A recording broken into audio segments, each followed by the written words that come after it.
El shofar es un instrumento de guerra, un instrumento profético y un instrumento bíblico. Al sonido del shofar fueron derribados los muros de Jericó. Al sonido del shofar derrotaron a los madianitas Gedeón y sus 300 valientes. Cuando Dios entregó las tablas de la ley, se observaban relámpagos en el monte y se escuchaba el sonido del shofar. Y cuando se ungía a un rey en Israel, se hacía sonar el shofar con motivo de celebración. Los sonidos principales son 4. Tequía. Es un sonido como de trompeta y significa reconocer a Jesús como Rey de Reyes y Señor de Señores.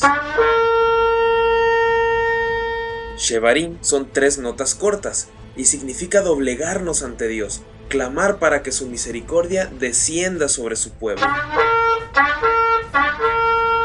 Terúa son 9 notas pequeñas en rápida sucesión, que simbolizan un sonido de alarma. Este es un sonido de guerra, es un sonido devastador.